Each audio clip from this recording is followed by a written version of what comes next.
Thank you for coming. I'm here to start the proceedings briefly.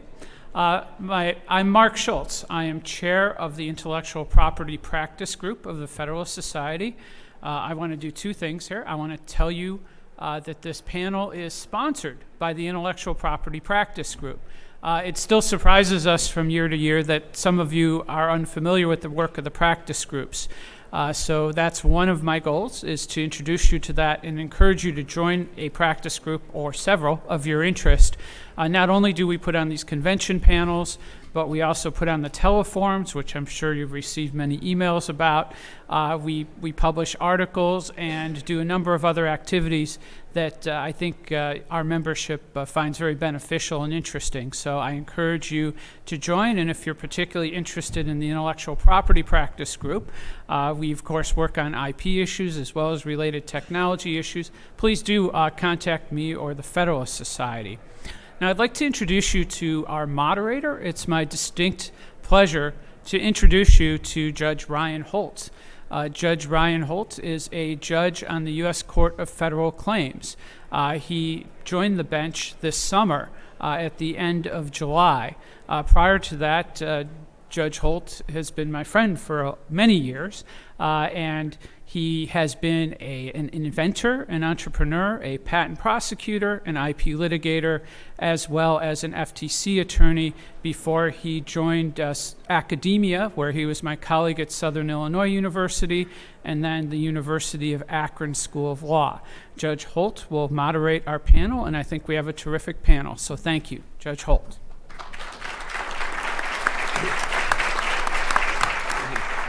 Well, thank you, Professor Schultz, and thank you, everyone, for coming.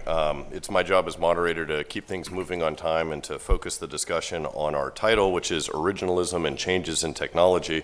And I'll say at the onset that I've received a number of text messages from friends in the last couple of days asking, well, what is this panel going to be on, or how are you going to tame Professor Epstein into only speaking for 8 minutes on this at the onset? So wish me luck, and I'm not sure where this will go. I'm taking 10. Yeah. No. I have a team of law clerks at the front, though, with signs that say stop, ready to go.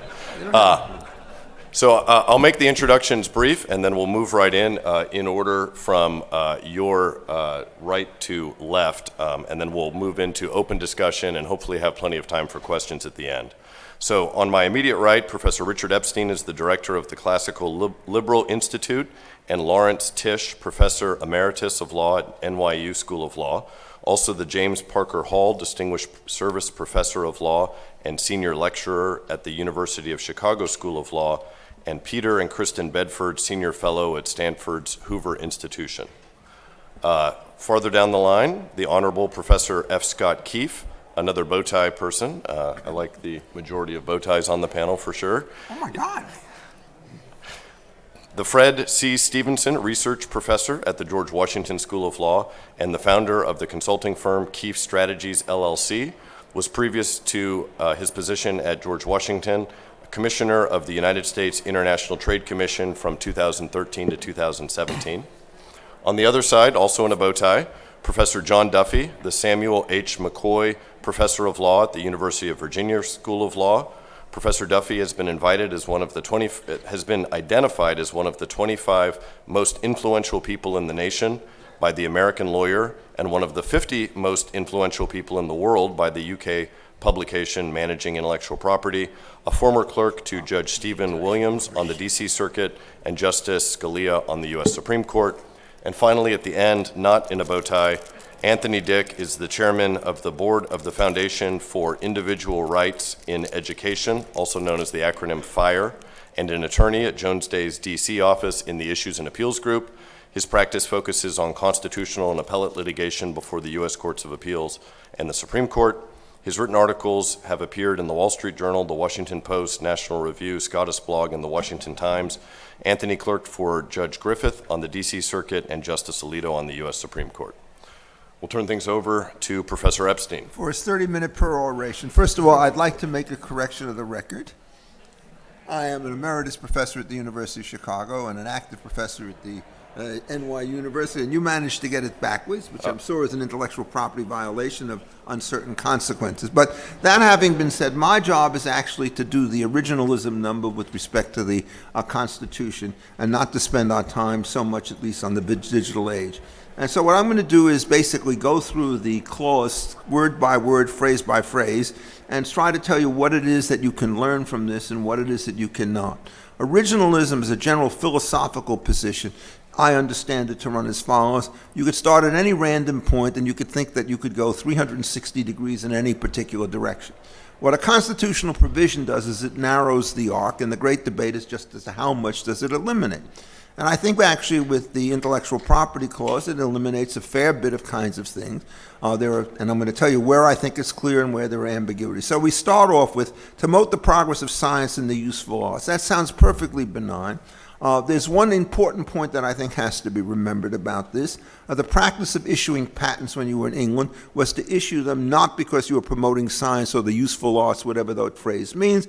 It was designed to secure revenue to the crown by creating import monopolies with respect to certain kinds of goods. And putting this particular phrase in the Constitution means that that particular practice is not something that can be allowed. The ambiguity that remains is exactly what do we mean by the phrase useful arts. Somebody could say it only deals with copyrights, having to do with technical procedures for making blueprint drawings and the like.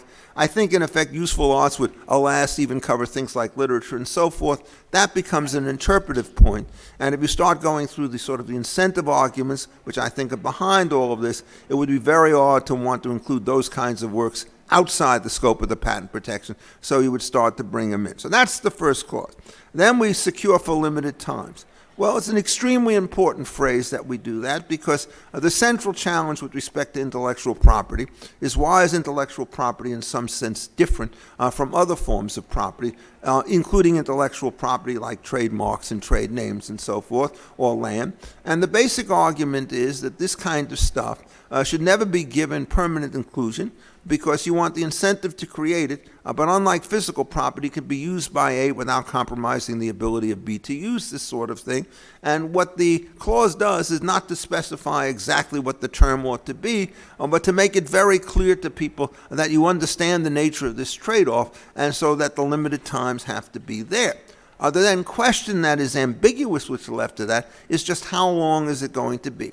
And I think, generally speaking, if you made the term so long that it embraced the entire useful life of the particular patent or copyright, you would be out of sync with respect to the Constitution. So that pushes you to shorter periods. And I think the case which tested this is the one about the Copyright Term Extension Act, where I thought they went absolutely overboard, making limited, in effect, de facto unlimited with respect to what is going on. So that's the second thing. Then it says it gives you the rights to authors and inventors. Well, we don't have a definition of either of these two terms, but what it's perfectly clear that it's designed to do is to say that this right is individual to the people who start to create these things. And so the important thing to understand is what it excludes. And in this particular case, it would exclude modern claims with respect to the protection of various kinds of folklores and folk remedies that don't have themselves discrete authors. Those things would eventually be understood as having been already put into the public domain. And I think when you start looking at the situation here, what you come up with is the conclusion that in dealing with this thing, those kinds of claims are necessarily to be rejected, leaving open the question of how you deal, for example, with such complicated questions as joint authorship or joint invention of particular kinds of advice. The next phrase that you have in the Constitution is the phrase the exclusive right.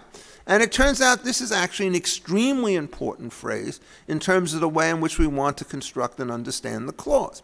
Many modernists, when they start to think about the patent and copyright situation, would prefer to put in the place of the words exclusive right the word monopoly. And it turns out that you get a very different sense of a proportion if, in fact, you change the nature of the term in question. A monopoly is something which you have to be extremely worried about because there are no close substitutes for it, and you're afraid that the combination of price increases and diminished utility will result in a loss of social welfare. You put the word exclusive right in there, it doesn't carry with it that kind of negative connotation, and it also represents a different situation. It turns out the only kind of quote-unquote monopoly you have with intellectual property is the same kind of monopoly that you have over 800 North Michigan Avenue, apartment 3502.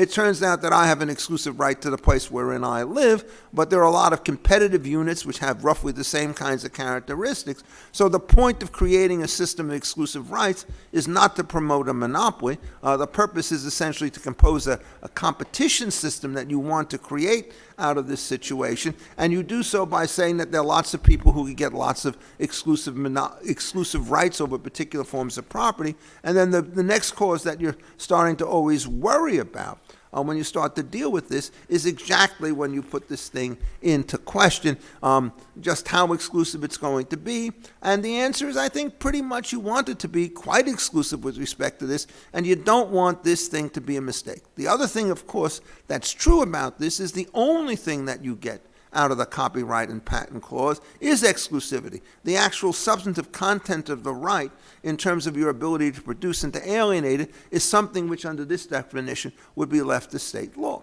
And then the question with respect to their respective inventions and writings, I think it's extremely important to do this because this introduces a kind of a dynamic element associated with respect to the way in which the clause is put together. There is no specification of what a writing looks like, no specification of what an invention looks like. And so what happens is you can't go around and saying, well, these dumb originalists didn't understand that nanotechnology is going to be something that you have to worry about, and they didn't provide for that. The definition of these things is completely fluid and totally open. And so to give you an illustration, Congress has the power to regulate commerce amongst the several states, and that surely covers stagecoaches and wagons. But when you start getting telephones, you start getting airplanes, you start getting railroads and so forth, these things are subject to exactly the same rules. And so if you've got an airplane which does a local journey, it should be out from underneath the federal power. If it goes across state lines, it should be in it. So the most important thing to understand about this is, given that the term itself has a certain dynamic component associated with its particular operation, there's no particular reason to upgrade it and so forth. And when you start looking at little inventions and so forth, what you realize that in miniature, they're like big inventions. They got pulleys, they got switches, they got things that come together and open up. And so, okay, you're doing this at the molecular level, not at the large level, but exactly the same kinds of principles should apply. So the problem that you have associated with durability of a constitutional provision on this area is, I think, much less than other people might want to say. And you could work on blockchains, digital technologies, anything that I don't understand, and I can figure out how to work it within the framework of a patent system which is built for the ages. Another point which I think is clear is we want this to be a uniform system nationwide, so we don't have this done at the state level where the protections are too limited. Now, what is it that the clauses don't cover? And here, this is the general problem associated with originalism. And it turns out there's no way that you can avoid it, but you just have to really understand it. So what are the kinds of issues you worry about? So the first question is, how far do the things go to cover things that may not be quite inventions, may not be quite writings, and so forth? There's always a question of penumbra. So you get cases like bonito boats and cases having to do with formats and so forth. Do these things come under the patent law? Do you protect them if they don't come under the patent law? You're not going to be able to solve that by this particular test. You're going to have a combination of a sensible adjudication and reasonable statutes to deal with it. The question about whether or not there's a justification for invalidating patents or copyrights and so forth, essentially what you're doing is you're given a grant of power. You're not given this code of civil or criminal procedure to let you know what to do, what justifies an infringement, what does not justify an infringement. That's true of everything that we have in the Bill of Rights. We have a protection of freedom of speech. We have no particular guide from the text itself that's thoroughly reliable to say whether or not clear and present danger of a particular harm that the government has the right to prevent is or is not a justification. You have to walk that out normatively. I think there are ways to do it, but you must, in fact, do that. And then it turns out that you don't handle the remedial question. Are we believers in the eBay system where the presumptions against injunctions or for injunctions and so forth? None of that comes within the test. Now, how is it they're trying to fill these gaps? I can't see this clock to know how much more time I have, but I'm going to take 30 seconds, a minute, whatever it is, to sort of do this. What happens is the only way in which you can do this is refer this back to some kind of larger intellectual framework. And I think the framework that we have to understand as driving the entire intellectual property clause is the same thing that drives the rest of the Constitution. This is not a libertarian doctrine. So you can't say we don't want patents because they interfere with the people to do whatever they want with their own property. It turns out that it's a classical liberal situation in which you are entitled to restrict some kinds of freedoms if in exchange you give people writ large a greater capacity to do things. And so if the patent system is uniformly applied and largely positive sum, it's perfectly okay.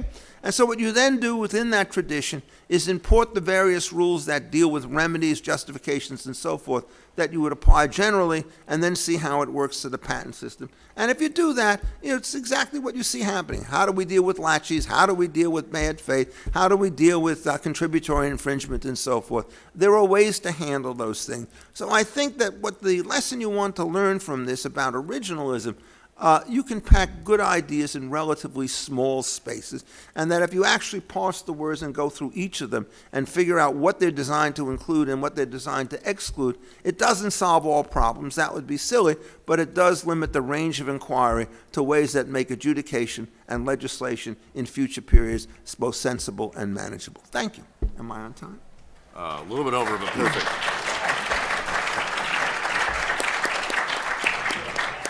Thank you, Professor Epstein, and now Professor Keefe. Well, very nice to be with everybody, so many friends. Thank you, Judge Holt. Thank you, Professor Epstein, and thank you to my future colleague commentators as well, and to, of course, all of you. Our panel on originalism and technology was advertised as covering more than just intellectual property. As somebody whose major contribution to healthcare is curing insomnia by writing books on patent law, I can't avoid some discussion of patents, but let me offer a few more ideas as well. As we think about originalism, and as we think about the founders, and we think about new technologies, it's easy to construct two images in our head that don't go well together. One is the internet, and the other is old white men in wigs. They just don't appear to be workable in the same system. And if you think about it that way and stop, I guess they're not.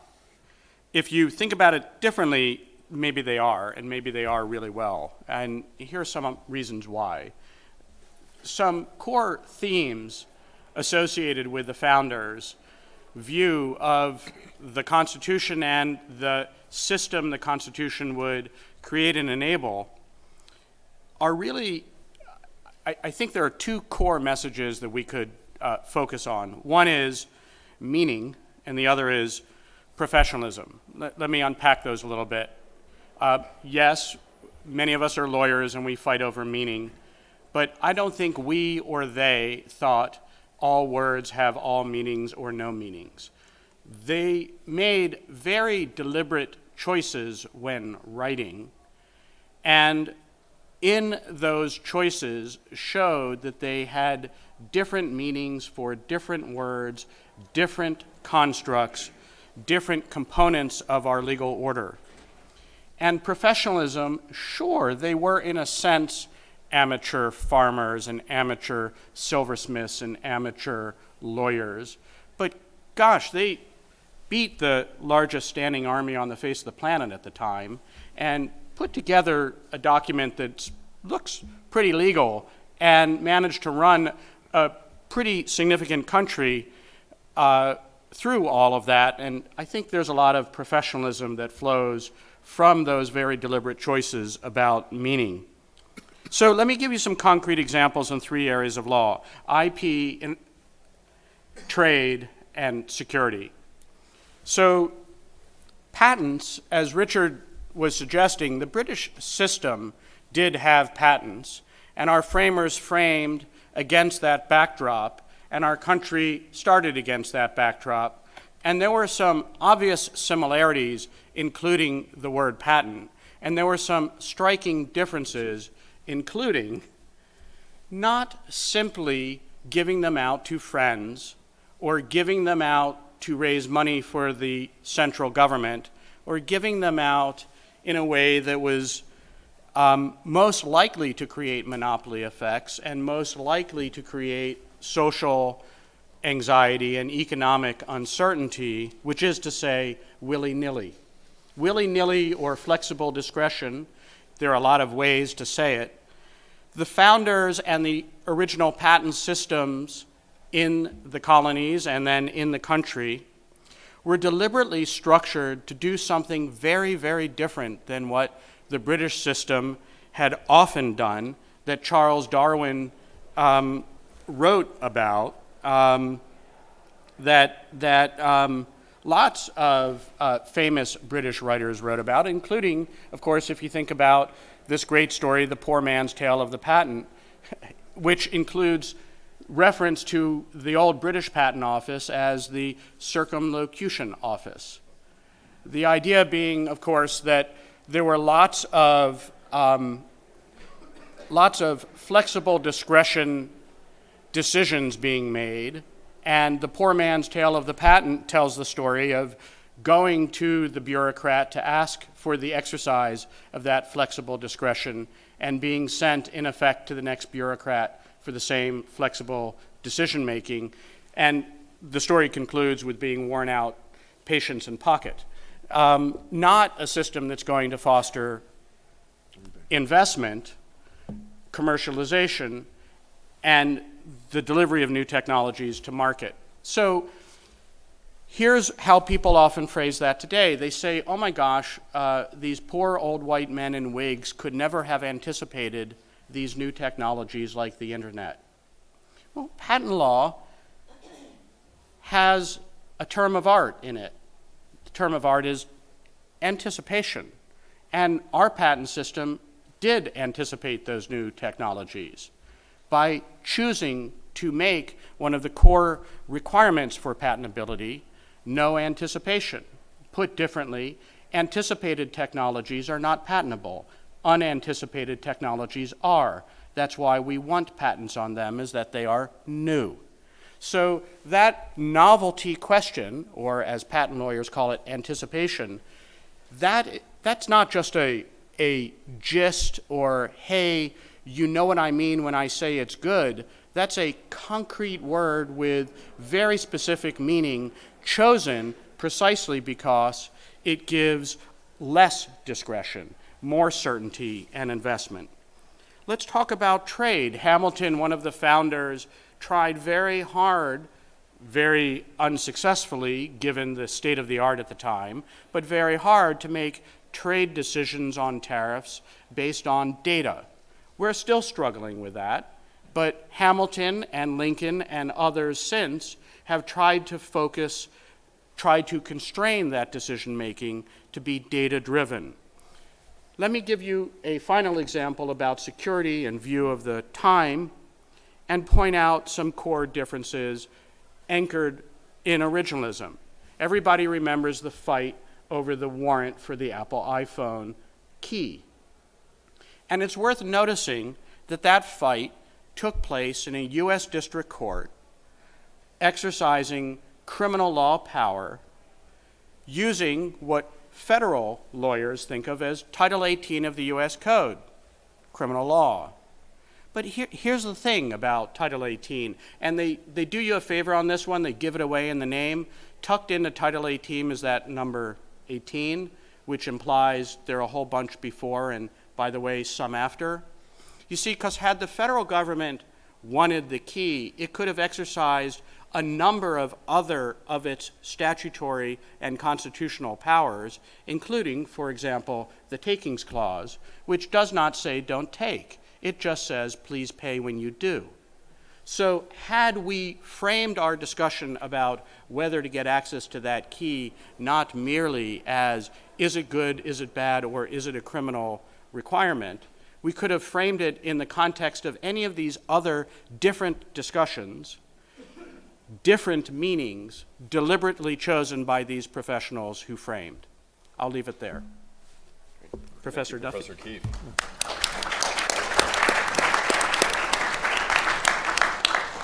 All right, and now to somewhat move us out of the patent context, Professor Duffy. Thanks a lot. Strange again that I'm moving you out of the patent context because I teach patent law and have a casebook in patent law, and I've spent a lot of intellectual time on that. But I want to open with just a few remarks. First of all, I've been identified as influential in intellectual property, not more generally. So, you know, if you're thinking, who is this? If you know intellectual property, maybe you know me, but not otherwise. One of the things that's, one of the reasons I'm here, one of the reasons I'm interested in intellectual property is I did my undergraduate degree in physics, and so I had a physics degree, and I always was quite proud of that. Got it from a reasonable institution, and I realized though law is quite different, and I think that was really driven home to me when I was a young lawyer and was preparing got a call to interview with Justice Scalia for clerkship, and I said, well, I'm going to read everything I can. So I read just about everything that I could possibly read about Justice Scalia, including his entire confirmation hearings, cover to cover. And I found a little snippet in there. He said, I don't think law is really needs to concern itself with technology. That's really something that is completely separate. And I would never want a law clerk who's technically trained. So needless to say, one thing I learned is I was not going to raise my technical degree in the interview, which I did not, and that probably was a good idea. But the other thing was I thought a lot about the interface between technology and law, and I think generally I agree with Justice Scalia, and I think Richard's points are also similar to this, that a lot of times technology doesn't affect the principles of law, and especially constitutional law. Yet that point is not uncontroversial. So for example, if you look back at the progressive era and New Deal era, and the theorists of that era and say, what did they talk about when they were building up and justifying the case for these new institutions of administrative agencies, another area that I teach? They repeatedly rely on scientific change. So you'll get people like an early theorist like Charles Francis Adams Jr., a descendant of the presidents Adams, and he talked about this wondrous new world we're in because of the amazing scientific advance of the steam engine. And you know, that was we're just living in a different world than the framers were. And so that was an explanation that was routinely invoked. He not only did that, Adolph Burley, who before he became a corporate law theorist was an administrative law theorist. James Landis, who was one of the most influential theorists of the early administrative state, one of the youngest deans of Harvard Law School ever. Also talked about how we don't need to follow Montesquieu's triadic lines anymore because this is a different world. We have so many different inventions and different social innovations that the wisdom of the framers is just really beside the point. I think we see that not only in the past, but even in current days. There's a book, and I won't name the name, but influential theorist of telecommunications law, who in 1997 published a book about telecommunications and change and argued against administrative agencies and in favor of abolishing the FCC in particular, but more generally against administrative agencies. Once again, why? Because of technological change. And you know, I'm sort of at the Federalist Society, so if you want to argue for, you know, cutting back on administrative power, I'm all ears. But if you start talking about technological change, I think you lose me. I don't think that's a solid argument. I don't think it was a solid argument to build administrative agencies. I don't think it's such a solid argument to change administrative law. I think the structure of our government and the wisdom of the framers doesn't really change based on technology. And so I'll give you a concrete recent example. So for example, at the Federal Circuit, which is the patent court, you know, that everybody knows, they recently held unconstitutional all the administrative patent judges, citing an article I wrote some years ago entitled, "Are Administrative Patent Judges Unconstitutional?" And now I'm working on a follow-up, which is Congress actually passed the statute to remedy that problem, and now they're working on a new one. They're going to have a hearing on Tuesday. I think my new article has to be entitled, "Are Administrative Patent Judges Unconstitutional Again?" But I'll tell you one thing that will not be in that article or in my congressional testimony. I'm not going to be talking about technological change. I don't think it's relevant. It's an appointments clause, separation of powers issue, and I think that that's really sideways. Even though people make these arguments that, oh, it's a brave new world and everything is different, that usually is a terrible argument. But it comes up in history, so know it when you see it, and know that it's been run many times before, and in general, it's a bad argument. Then there are, I think, the sort of middle tier where I think technological change does change things, but usually on a fairly micro level. I think Richard talked a lot about this, and I think I agree with most of what you say. That Amazingly enough. it's amazing. It's amazing. There's only one tweak I'd make to what you said. You said that the language the framers chose was flexible. And I always worried, use that word, and I didn't use that word. I'm pretty sure he did, but we'll check the transcript. But Not in the sense. well, if you didn't use the word, then I misheard, because I thought you said flexible, and of course, I don't like flexibility. So I think the Constitution is not a yoga document. It doesn't have flexibility built into it. I think that the language in the patent, the intellectual property clause is broad, but that doesn't mean it's flexible. And I think we agree ultimately on the outcome, which is that the patent language is simply broad, and a lot of things are constitutional. That means that the original meaning is fixed.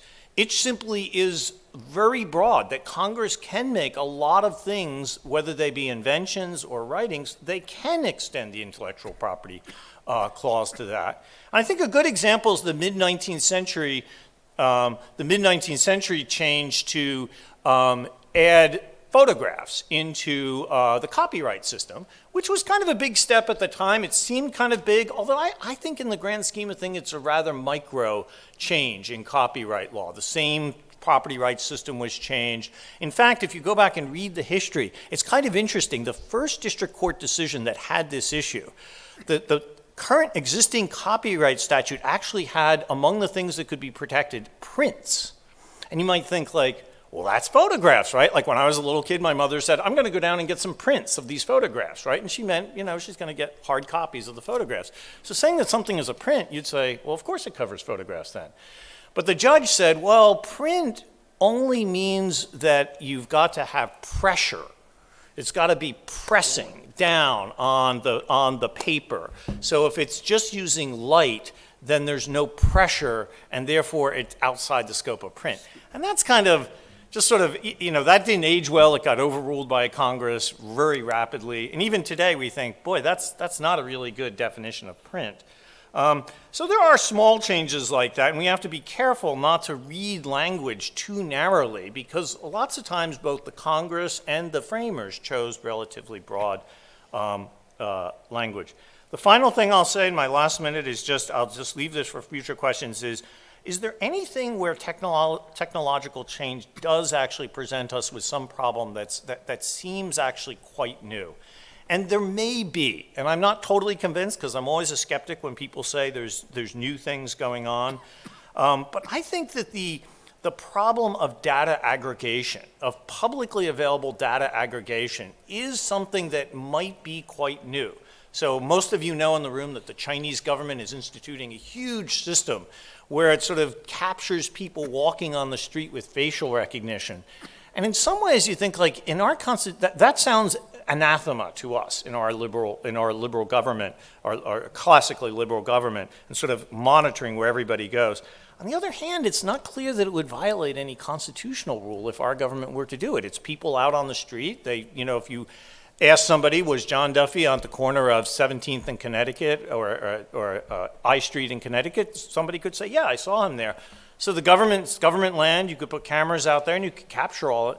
But it does seem to pose some sort of new threat that I think society is still beginning to think about. Our society, European societies, and maybe even Chinese society, at least the dissidents in Chinese society, are thinking about it. So I'll close there as something where we might have something really new with technology that might affect our constitutional law. Great. Thank you, Professor Duffy.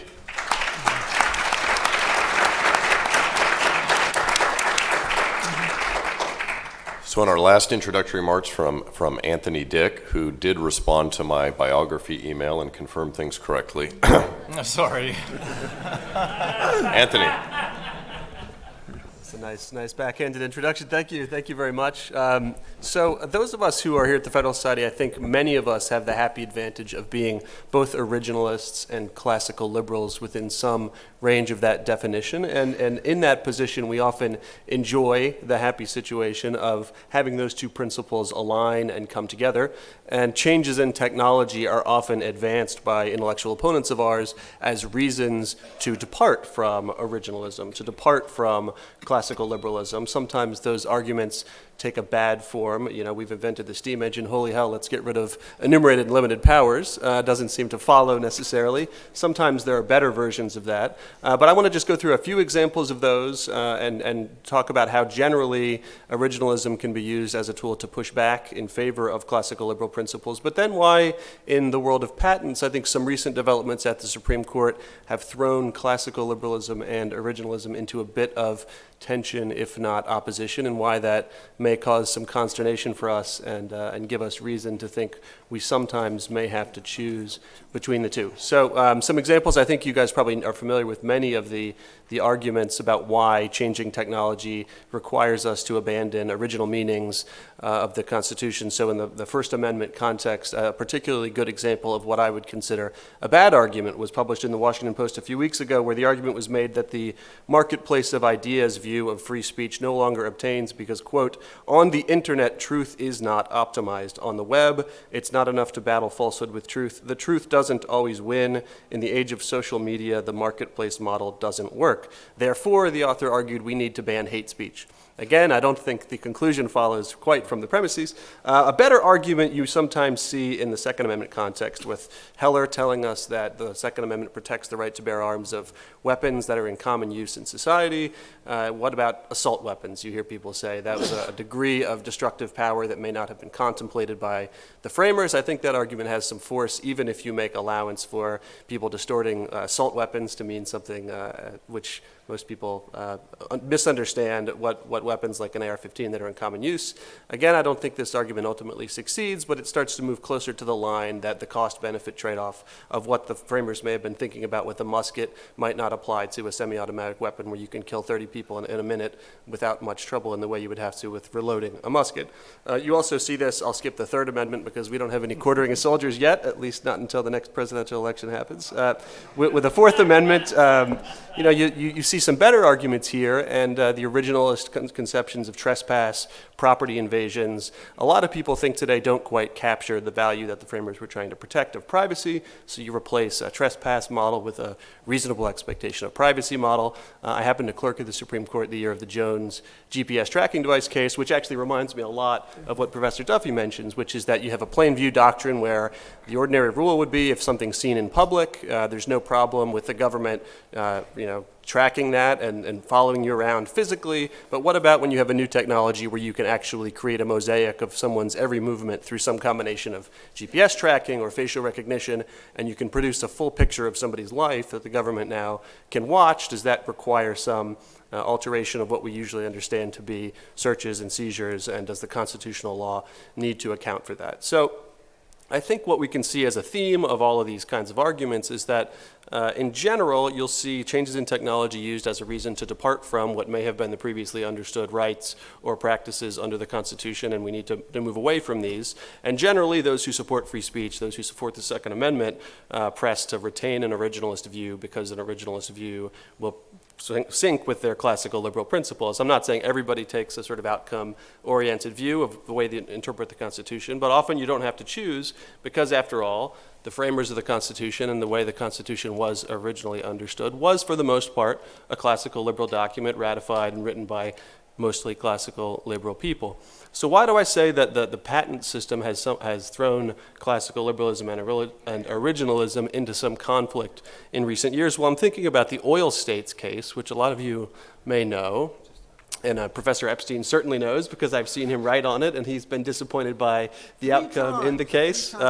So Professor Epstein, takes what I take to be a quite powerful view of basically the transportability of classical liberal property rights into the concept of modern intellectual property rights. And he's written a fantastic article, which I commend to all of you, called The Disintegration of Intellectual Property. Do I have that right? A play on the title of the disintegration of property. So it was published, happened to be published the year I was on the Articles Committee at the Stanford Law Review, so I got to have some great familiarity with that article of his.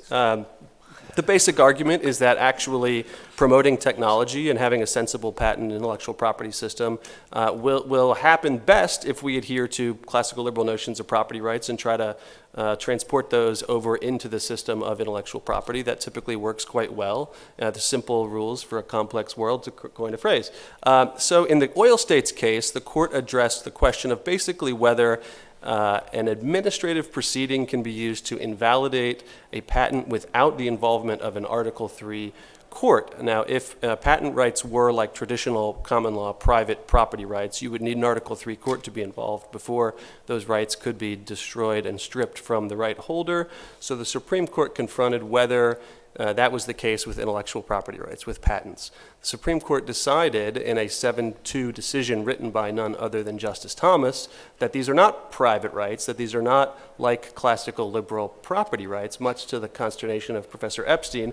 It's an interesting case because you have the opinion being authored by one of the court's foremost originalists, and I think someone who is also considered a foremost classical liberal on the court. And in dissent, you have Justice Gorsuch, who I think is probably the second or first in both of those categories on the court as well. Justice Gorsuch is joined by the Chief, who I think is driven by his jealous guardianship of the Article III role of the federal judiciary. In any event, I find Justice Thomas's opinion in this case distressingly persuasive on the question of original meaning, as much as I dislike the policy outcome that it drives. So my main goal here is for my own psychological well-being to convince Richard to convince me that I'm mistaken, and in fact there is no disparity between originalism and classical liberalism, and that Justice Thomas has it wrong as an original matter, as persuasive as I otherwise find the opinion to be. I'll leave it there. Thank you, Anthony.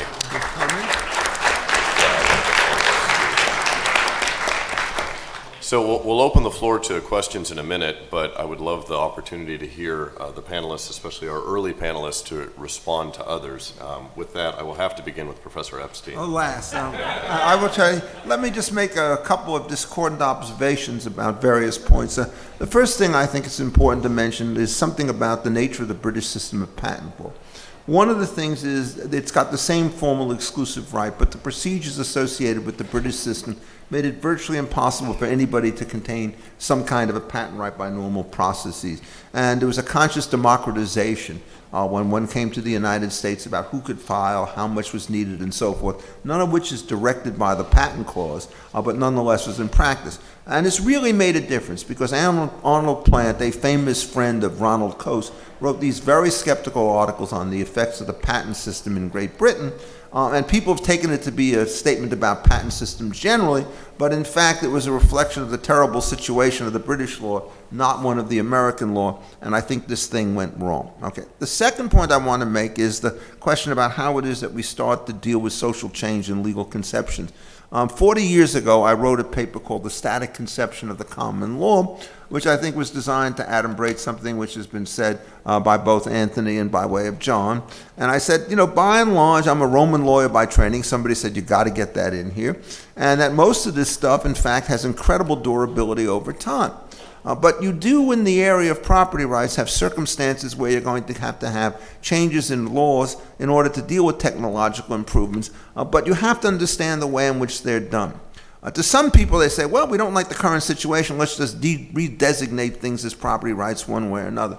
But as I constantly stress when I teach property, and I see one or two of my students here, if you want to do this, there's a procedure for justification, which is essentially you try to show in all but the most extreme cases that the change that you want to make is a Pareto improvement over the previous state of affairs, so that you cannot confuse two functions, one massive redistribution through the redefinition of property rights with general overall improvements that work for the benefit of all. And so the two cases that are most conspicuous is with respect to telecommunications. Nobody seriously believes that you ought to be able to enjoin or sue for damages somebody who says something from the electromagnetic spectrum across your land, even though it might be a technical trespass, because the gains across the system are so large. And with respect to overflights, at least when you're not dealing with landing rights, you make exactly the same judgment. So what you do is you condemn the overrights and you give people the benefits that they get of that particular system. These are such massive Pareto improvements that the corollary of this is that what you never ever do under these circumstances is try to figure out whether I got more out of this than you did. When you're trying to do that with 300 million people, forget about it, baby, you don't want. Now, when you get to the progressives, what they do is they completely and deliberately mess all of this up. And so just to take the telecommunications thing for 1 second, what happens is you really do need to prevent the chaos on the internet, and so you have to have defined rights. And what that means is that you have to have interference rules. But if you're a Justice Frankfurter and have the misguidance of a Harvard progressive liberal education, what you do is you say, oh, we don't want to be so medicist to make sure that these frequencies are well defined so there's no interference. What we're going to do is to determine the composition of the traffic. And he had not the foggiest idea of how that should be done. And so by not having a strong system of property rights sold by auction or by occupation, depending on the circumstances, he created chaos that has lasted for a very, very long time inside of that particular organization. And so when I talked to John, I said, there's flexibility in some sense in the patent rights system, in the property rights system, to make these improvements, but there's not massive stuff to get redistribution. And a classical liberal will accept Pareto improvements, will be very suspicious about disguised redistribution. And the last point that I want to make about this is about the oil states case. I mean, it is one of the worst opinions that I've ever read, and I'm sorry that Justice Thomas happened to write it, but the question is, if you're starting to go back to the historical roots, as Justice Gorsuch pointed out and Justice Roberts had pointed out earlier, what happens is the system of grants that were created under the patent clause was to create property rights in particular individuals. The public rights stuff came up only in connection with collections under customs duties in a case called Murray against Hunter's Lessee, whatever it is, Hoboken, City of Hoboken against Murray. It's a completely different kind of problem. And all of the key opinions that talked about this were that way. And what happened is when you start to say that the definition of public rights means anything which is a grant from the government, what you literally have to do is to overrule precedent after precedent after precedent from the 19th century, the most conspicuous of which is a case named McConnell, not after the current senator or the eminent law professor, on these things. And Justice Thomas's argument, which had to be wrong, he said, gee, if they understood what the patent system was about, they would change their views with respect to what intellectual property is, which is the worst kind of sort of intellectual relativism.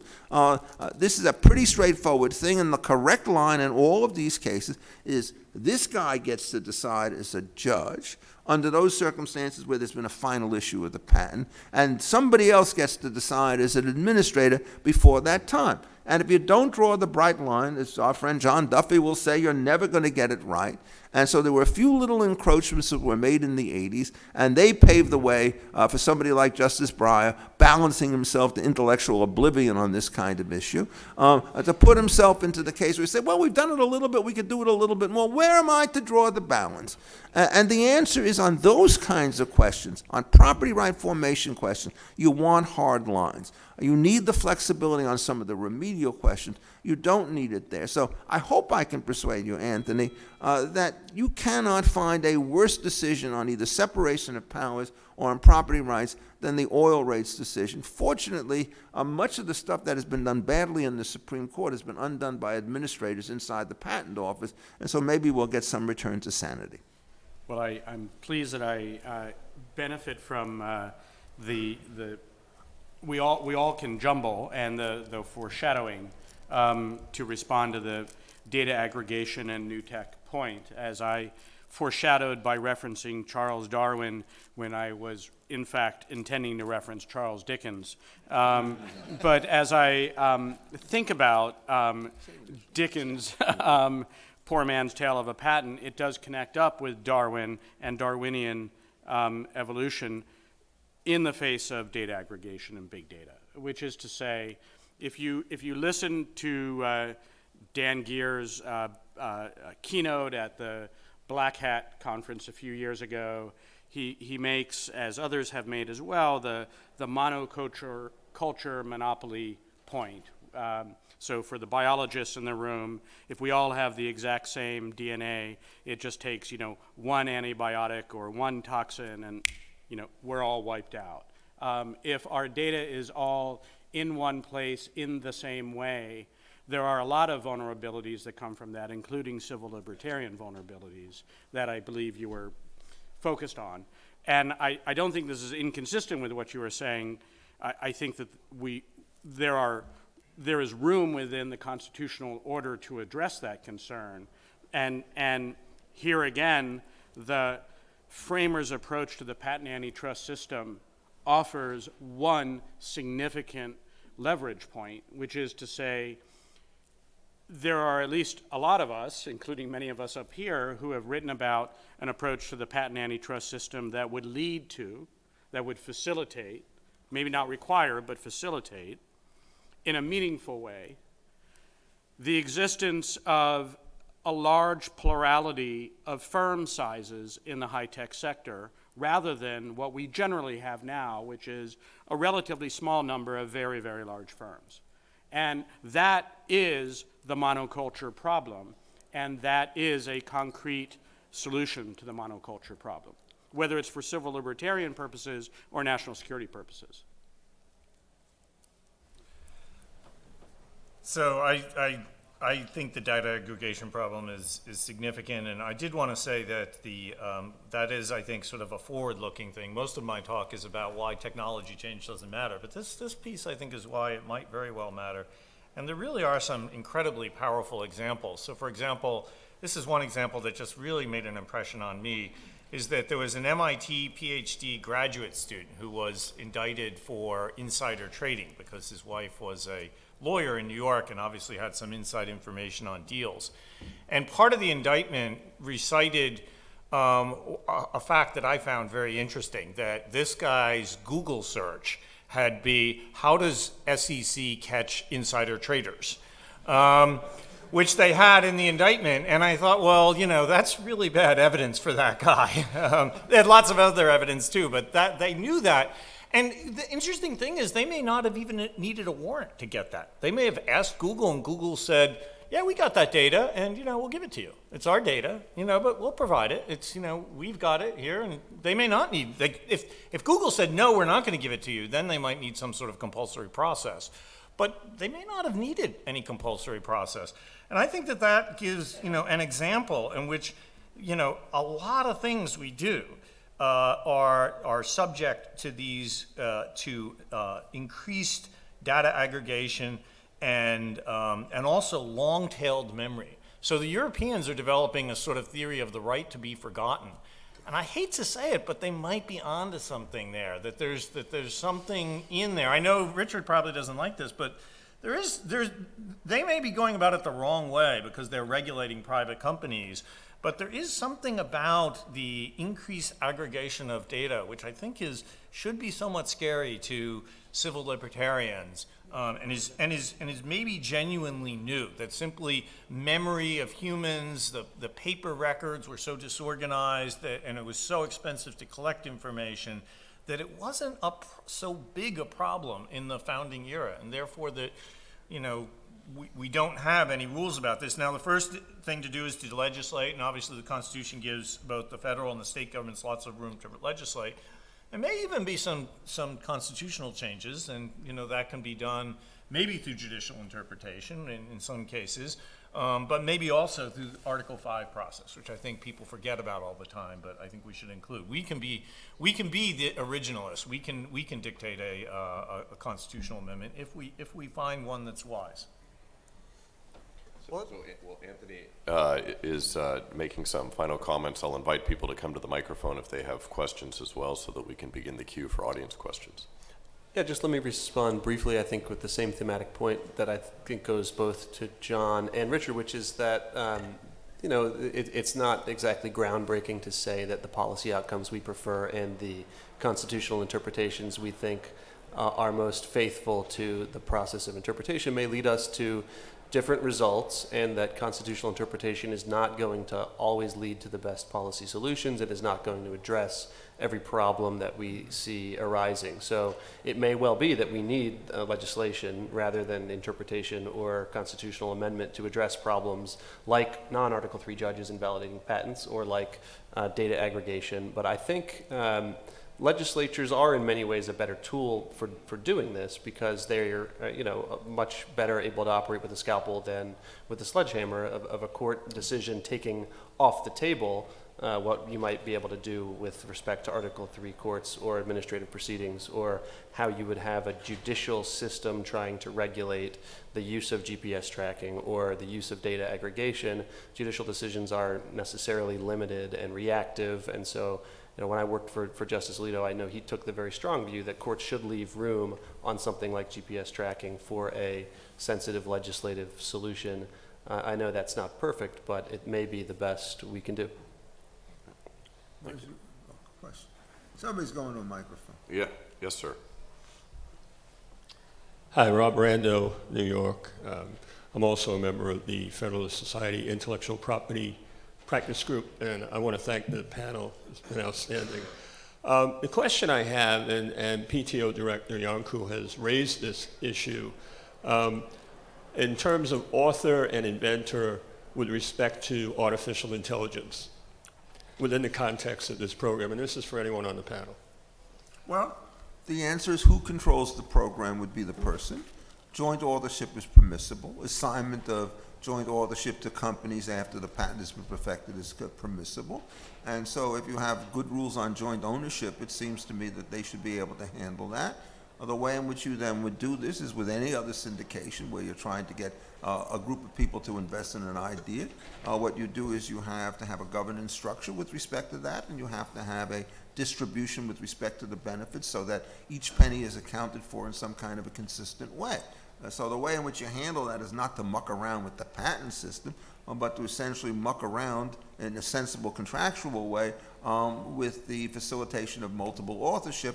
And there's nothing, I think, about the word author in the Constitution which says that every patent has to have only a single inventor. And so I don't think that that presents anything other than a very serious business and management problem, but I don't think it presents a problem having to do with the scope and the power of the patent clause. Yeah, I mean, I think I would just add that artificial intelligence and machine learning techniques and data science generally can be very useful within government, not only within industry, as facilitators of more efficient as well as more effective operating. So if you want the patent office examiner in the old days to go to the shoe to look through the wrapper, those are not only high paper cut risk but take a fair amount of time. You can immediately see that one of the very, very, very large parts of the United States government, the U.S. Patent Office, is mostly that big because it hires a lot of very expensive people to do a lot of searching, and searching something AI, ML, and data science do well. Sure. I think that most of the time, at least with our current technology, we're miles from having, an Android that is like Data on Star Trek that actually can do something creative. Instead, these are just like tools, and people who direct the tool towards a particular problem, those people are the inventor. And I wouldn't even say that you necessarily have to make it a joint inventorship. You don't say it's the machine plus the human. It's the human. It's the human who details the problem. I mean, even the best computer today does not sort of say, oh, by the way, while I was figuring out all the chess moves that you had me do, I also figured out a cure for cancer. Do you want that? No, that does not happen. Instead, people have to direct the machine to a problem. They have to load it with data. They have to give it lots of patterns to recognize. And then maybe it comes up with something we could not see, but people direct it towards that problem. So I don't think that it is such a big problem. It can change something called the non-obviousness doctrine, which generally says that things that are easy to invent are not patentable, and the more tools we get, and this is not just AI, it's computers, but it's every tools. Any tool that makes things really, really easy to invent could make some things not patentable because people can do them in a trivial fashion. So I think it could affect that, but again, that's just simply extending existing principles, existing general principles to a slightly new situation. John, I appreciate that. I would just think, to your point, in terms of inventorship, bringing it back to the human, in the case of artificial intelligence, you might have to track through various levels to find out how many humans were involved. Well, that's okay. That's true. Well, then I agree with Richard that, that's a team of inventors, and most patents these days are the inventors is a team of people rather than a single person. I think that's right. I think you would only start to see a real fundamental challenge at the point which we may never reach, but we might, where you get independent artificial intelligence that can invent and innovate without the need for incentives, because after all, the foundational principle of granting patents and exclusive rights is we need to do that to incentivize people to make innovations and discoveries and inventions. And if, an independent computer is walking around out there making inventions without any need for incentive to do that, then maybe we have to reevaluate it. I don't think we're going to see that in our lifetimes, but maybe I'll be pleasantly surprised. Thank you. Thanks. Another question over here, and if you can, just mention your name and perhaps where you're from at the beginning. My name is Howard Klein. I'm on the IP Practice Group Executive Committee. Thank you. This is a great panel. Thank you all for coming. It's really great. Thanks, Mark, for putting this together. In the past 6 or 7 years, we've watched the Supreme Court interpret patent eligibility rules in a way that's pretty much excluded some of our most cutting-edge technologies. Medical diagnostics, computer science, these are things where the U.S. is the leader of the world technologically. We've seen now China becoming almost supplanting us, or positioned to supplant us in the patent world in these areas. How do you see these judicial exceptions to the judicially created exceptions to patent eligibility? How do you see that as being consistent with either the original meaning of the constitutional empowerment under Article 1, and most importantly, the text, the simple text of Section 101 of the patent statute? I think you're talking about Allison Mayo. These are self-inflicted disasters of the worst order by a Supreme Court, which simply does not understand what's going on. Scott is permanently scarred with having clerked for Giles Rich as his last clerk, who got it right as early as 1994. If you're starting to put together elements which are innocent when taken to themselves, but have a combination so that if you start at the beginning, you could do a functionality that you could not have done previously, that ought to be enough to guarantee sort of patentability. And so what happens is, under the Alice Mayo test, essentially all forms of modern technology are treated as belonging into the public domain. If you then go back to the theory which says either we give protection to labor in some form or another, or what will happen is we won't get it, it will be dissipated. That's exactly what's going to happen in these cases. It's important to understand, however, what the labor theory of value actually means. It doesn't mean that you have to spend so much labor that essentially you dissipate all the net gain you could get from the patent. It says that you, the guy who puts the inventors in, we want you to spend as little as possible to make something which is invented, because it increases the social surplus, both in the terms of what the inventor gets and in terms of the lower prices that he could give to everybody else. And that's a classic illustration of a Supreme Court as a non-specialist body who has this kind of deep suspicion of patents as being somehow or other robbing something from the public domain, which has led to a major disaster, and it will ship technology overseas and will make it harder to implement here. There's been a large battle between the Federal Circuit and the Supreme Court on some of these issues, and you could take one side or another on another thing, but I think those two decisions together, and they're more than a promise of the other way. There's, I think, a petition for certiorari coming up from your court, where everybody agreed that the decisions were nuts.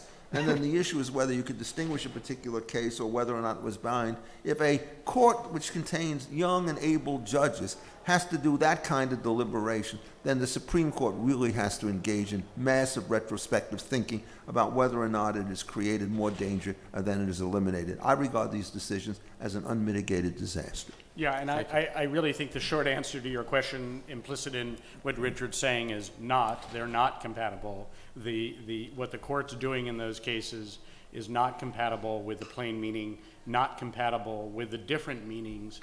The drafters of those statutes clearly had in mind when they chose different words. So they didn't say Section 101, give patents on good inventions, Section 102, really good inventions, Section 103, the really good ones who are also really your friends, or any other vague language like that. They in fact said really straightforward things like, if it's not new, it's not patentable. If it's not new and also not and also obvious, then not patentable. They pick very specific words: novelty, non-obviousness. They have a whole set of words for how precise the patentee has to be in meeting the disclosure or written description or enablement requirements. And what the courts do when they ignore all of those words is they end up importing all of those words into some version of the patentable subject matter debate, and then finding, oh my gosh, I've taken these words that have lots of interpretive baggage and I'm now going to just reinterpret them willy-nilly. And that inevitably leads to, I think, a lot of consternation for the courts and a lot of consternation for the parties who appear before the courts. And yeah, I think it's in effect a mess. It's unfortunate.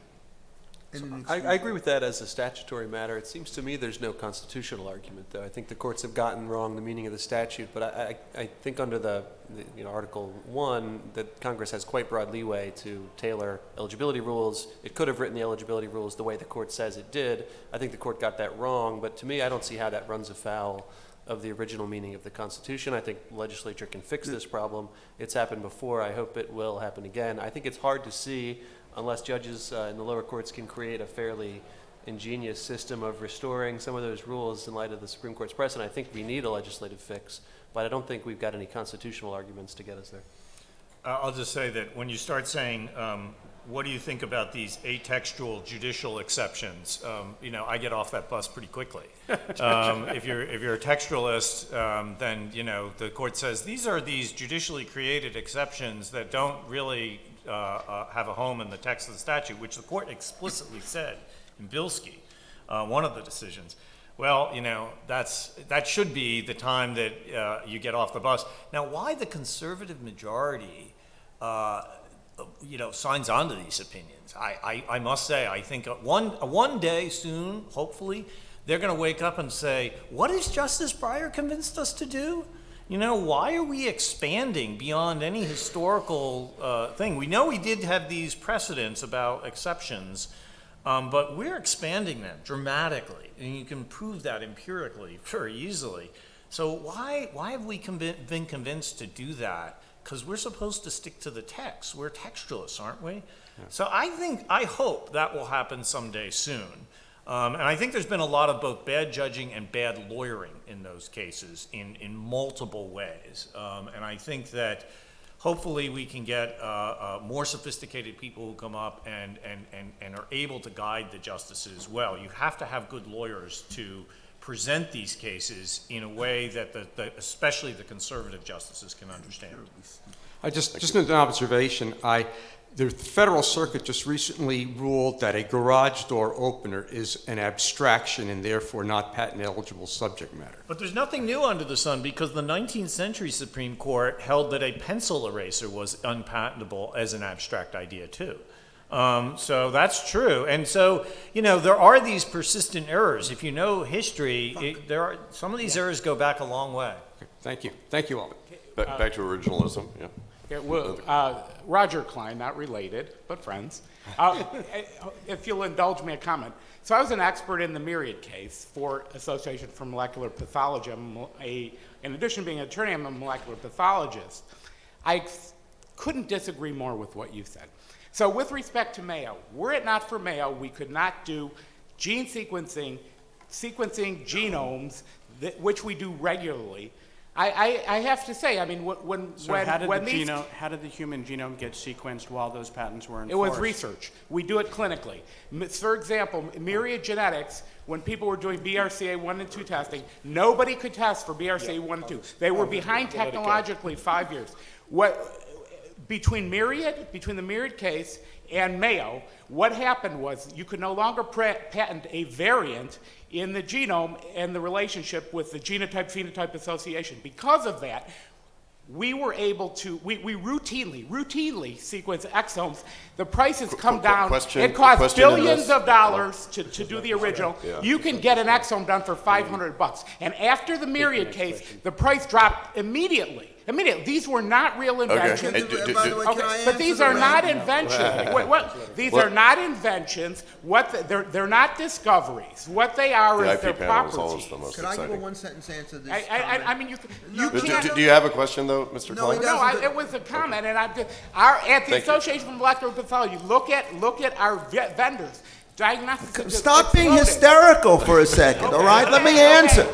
Grow up is what I wanted to say. Look, the point about the Broxine is a different problem. I agree with you that the patent should not extend to testing something which is in situ in the body. But I don't agree that if somebody makes a new and artificial entity, that if you want to sell that outside of it, you can do it. So I think, in effect, the myriad patent was too broad, but if you give it in sensible lines, Alice and Mayo, it turns out, are also incorrect. What you've done is you've conflated the two issues. You have to be more careful, and you're not. I'm talking about Mayo. So I do think actually that I agree with Richard here that, you know, some of the patents that were invalidated in the 4 decisions on 101 could have been, and I think actually maybe all of them could have been invalidated on traditional grounds that are actually in the text of the statute. And I'd be totally happy with that decision. I might quibble about here and there, but a lot of those patents were questionable for traditional reasons. It's just bad to sort of create this new doctrine that's judicially created, expand it, and pretty soon you get decisions that you probably would disagree with, the garage door openers and other I think we'll have to But I can give transition reams of to empiric Judge data. Braden now. She's been so polite standing there with the questions. Judge Braden. I'm a retired and federal judge that's also recuperating, but I think Professor Epstein will remember a time when the Supreme Court's antitrust jurisprudence was as Mixed up. disruptive as it is in the intellectual property area, and the use of the guidelines that began with the Justice Department, which basically were dictated, as I understand, to Steve Breyer in the golf course by the AAG at the time. I wonder if you have any thoughts about the Patent Office guidelines that have come out, which, from my perspective, I think really do go a long way to solve the problem, but the Federal Circuit has decided that they don't give deference to those guidelines. Well, I mean, I haven't read the guidelines. I mean, my view about them, if they're sound, you ought to follow them. If not, on the antitrust stuff, essentially what they did is the conventional measure of concentration would be a Herfindahl index, and you had to have a fairly high movement, say 0.25, before you really got excited, with sort of 4-3 merges being the case. And what they were doing is going after Utah Pie and Brown Shoe, and it was way off. Bork wrote his book, Bowman wrote his articles at the time, and they became accepted wisdom. I am proud to say that one of the reasons I lost a faint chance at a Supreme Court clerkship is I went after a man named Murray Bring, extremely smart guy, clerk for Warren, and I told him I thought that Brown Shoe, this is back in 1967, was one of the great stains on the history of antitrust law. So I think we've moved the antitrust stuff down. We need to have somebody write a synthetic book on patents, which will set the ship aright. Understanding, by the way, that a central part of the patent system is there are certain things which are in the common domain, and you don't want the notion of an invention to be so broad that essentially it allows you to patent what's in your genome so it can't be tested by anybody else. Question on this side of the room? Yep. Nick Rotz, I'm a current law clerk. And so if, as the panelists may have suggested, that the Supreme Court is using 101 to short circuit 103, would a reverse doctrine of equivalence be a preferable approach to prevent infringement for inventions that aren't meritorious? Yeah. I know. The explanation is the fundamental problem of eligibility on Section 101 is so broad that to try to use any version of the equivalence doctrine, direct or reverse, to fix the fundamental mistake is not there. The equivalence doctrine this is the kind of, quote, flexibility issue that John Duffy referred to. If you have a literal patent and somebody comes so close to it that essentially they create, for example, in the easiest case, a new patent by simply substituting one molecule for another, essentially pinching on the label of another, if you haven't specified that, you're willing to say that it's covered by some kind of a very narrow penumbra. But it's a very narrow doctrine, and it's not designed to make sure that what you can do is patent something which serves the same functionality, for example, as somebody that's already under a patent. And I just don't think that a doctrine that exotic could actually get it right. I think you have to, as John Duffy said, Scott said, I think everybody agrees with it, you have to be much more serious about the breadth of scope under the patent eligibility doctrine and hidden exceptions. I'm not against exceptions, by the way, but these are absolutely contradictory to the stuff that's in the text. These are not police power exceptions, laches exceptions, and so forth. That's what you have to fight, and I think you have to fight it straight up. I think that a lot of the patents that the Supreme Court has recently held invalid on 101 are invalid under traditional doctrines, not just 103 obviousness, but also under other scope doctrines. So, for example, the Mayo case, which is one of the most troubling ones, it really sort of hurt medical testing. That patent in particular, if you look at traditional mid-20th century sources on claiming, clearly, unambiguously had a claiming defect that was set forth in treatises on claiming that said the one thing you cannot do is write a claim like this, and it's exactly the way the Mayo claim is written. And the reason was because it's indefinite. Indefiniteness? Pardon me? Yes, I've got it written on this, and this is, it's quite clear, the whereas clause, you can't put your novelty in a whereas clause. That was a rule, there's theory behind it. So I do think that that there are a number of doctrines. Narrowing patents with a reverse doctrine of equivalence is one way to deal with these problems. And I think that the infringement doctrines are largely left up to judicial development. The Patent Act itself doesn't have any of the language about how to actually determine infringement. So there I think judges can say, well, the Patent Act just says we're engaged in infringement analysis. We've long been doing that with case law since the 19th century. Congress keeps reenacting the same language. So, that's sort of a basic ratification of our judicially developed doctrines on what does it mean to infringe a patent. So I think that's another tool that they could do, and they would have a theory traceable back to the statutory language and to ratification as to why they're doing what they're doing. The judicial exceptions, I think, sadly, they don't have that theory. Yes, sir? Thank you. Jonathan Horowitz, I'm a student at Stanford. It's my understanding that the Trademark Acts and the Lanham Act are passed under the Commerce Clause and not the IP Clause, with many originalists proposing a scaling back of the Commerce Clause to pre-New Deal jurisprudence. What major doctrinal shifts do you think in IP law will result from that, if that happens? Well, I will just mention, as long as we're talking about kind of big data and other things, and you raised the question of both the kind of trademark notion of the Lanham Act and the false advertising notion, two kind of slightly separate notions. It is worth just separating them on the one hand from what we all often experience as big data on the other hand. So let me give you some concrete examples. When you log on to the internet and have in mind what you're looking for and get barraged with ads, that's a form of speech that may very well be worth protecting constitutionally, probably should be because the Constitution says so, but from a commercial perspective is probably, from your perspective, searching far more of a cost than it is a benefit. On the other hand, if there is a mark, whether it's a name or an image, that you can quickly recognize, then in fact that's serving to decrease your search cost, and so is commercial truth. So the theory that could support a robust trademark and false advertising regime, that notion of decreased search cost and improved market efficiency, would be a theory that would be coherent, sensible, helpful, and would fit within Commerce Clause power if Congress chooses to promulgate that statute. But I don't know that it falls for lack of power or is required as a so-called right, and I think that's why it makes sense to locate it in the Commerce Clause power. And I'll just say, it's not just the trademark. Congress just passed a trade secret law. That used to be state law, within recent memory. And now it's, there's a large federal statute that is, sort of the burgeoning area of practice is trade secret law. Also not based on the Intellectual Property Clause, also clearly based on the Commerce Clause power. I think the Commerce Clause is actually a good example where maybe technology change doesn't change the Constitution, but just puts more stuff in it. I mean, it is true that there's greater commerce among the states and among other countries too.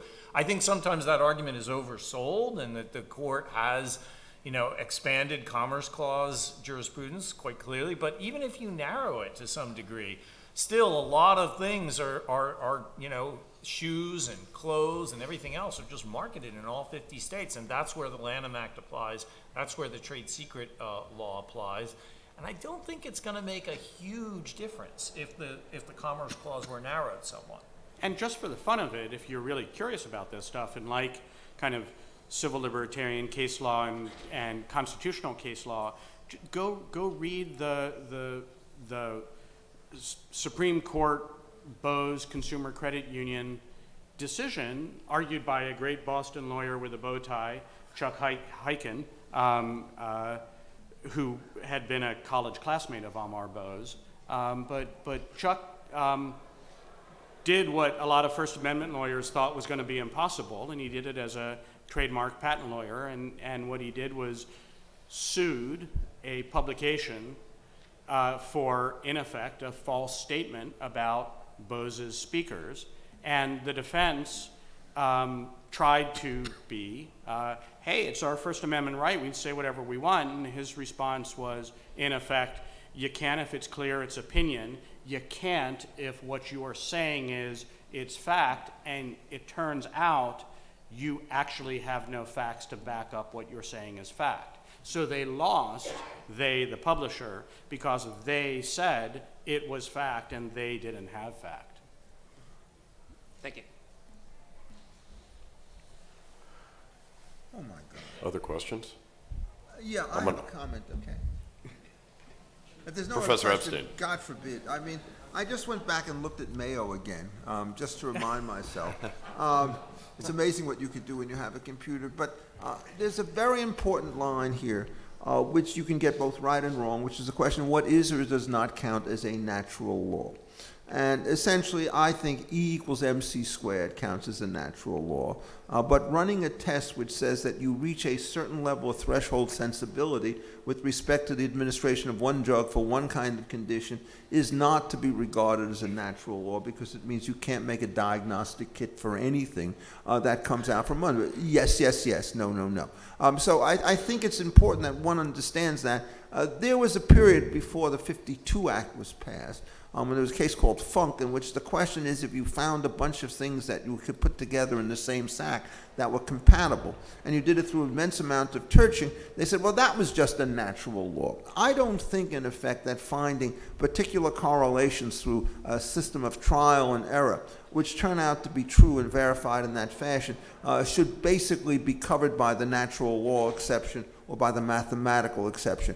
And what's happened is that the 52 Act was passed in large part in reaction to the rather narrow interpretation that the Supreme Court, chiefly through Justice Douglas, had given in patent stuff in the 40s in order to do it. And when I see cases like Alice and Mayo, I think what you're doing is you're really going back to the pre-1952 situation, and that in fact is some kind of a mistake. The Brock gene, as I've said before, is highly distinguishable, but I think when you start to figure out the amount of effort that it takes to get these tests there, to say that somebody else can simply imitate it without any particular payment at all, when they could buy kits in a competitive market and other people can then do other tests, I think it's a big mistake.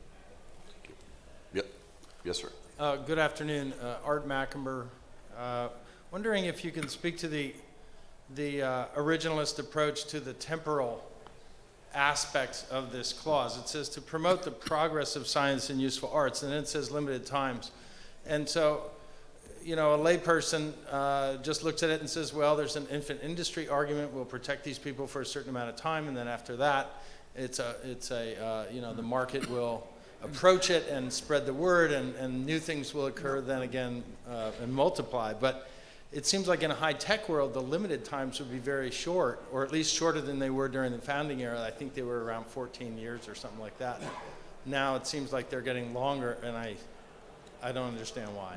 Well, you definitely have administrability problems if you start drawing lines between or among different areas of technology, especially, as we all know, as technology goes faster. In the modern world, is a hospital, or is it a large data center backed up by a lot of equipment with also some people?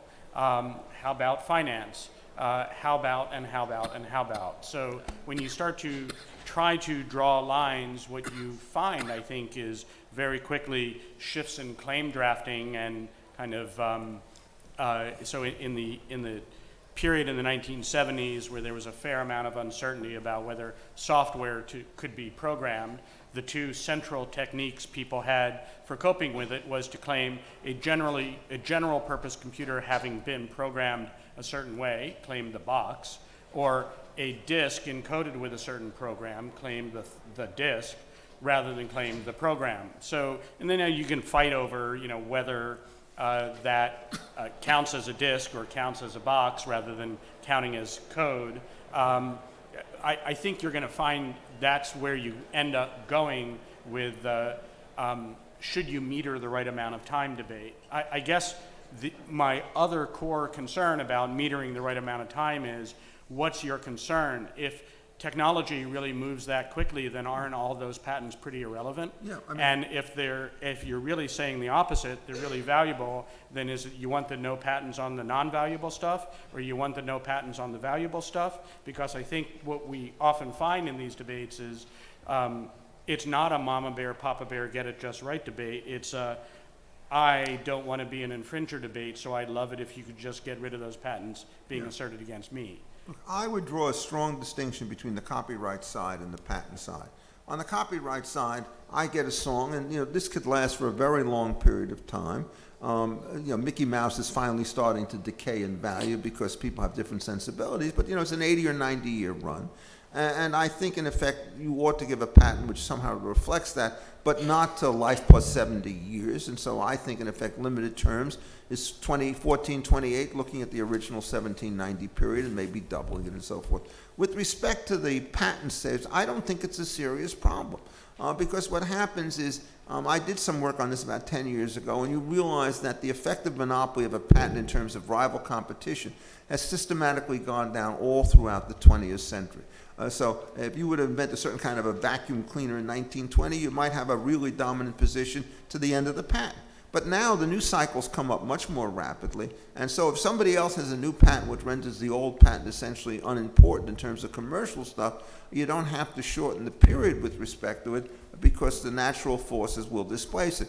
And my understanding, at least when I worked with some of these companies, is they say, if I can't get an invention patented very quickly, this thing is going to lose half of its value within 30 months. And so the real question is not the duration of the patent, it's a question of just how quickly you could get it off the ground so as to put it into circulation before it stops. So when they had the Microsoft stuff where before you could do anything, you had to run it through a committee of review, essentially they didn't bother to do anything because the period of review took away all the useful commercial time of this stuff. So I think they're two very, very different problems.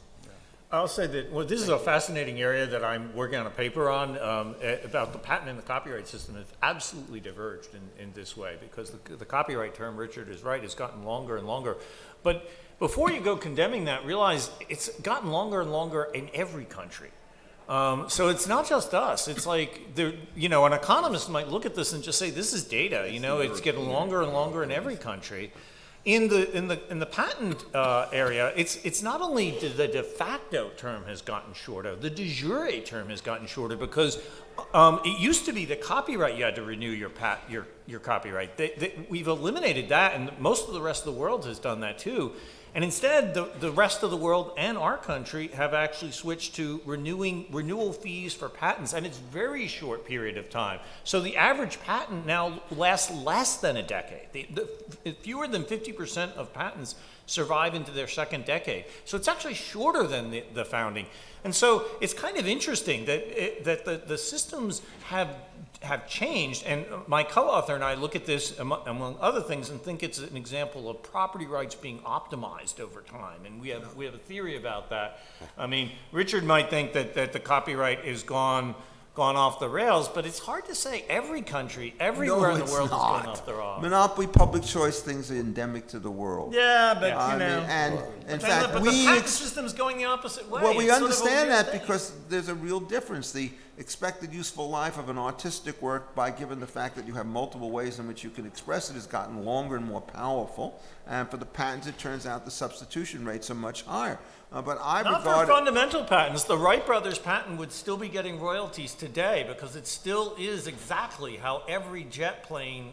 no, I'm they look. choose I'm that. not. I'm saying On that disagreement, I think we are out of time. we're out of time. Well. Thank you so much to our panelists.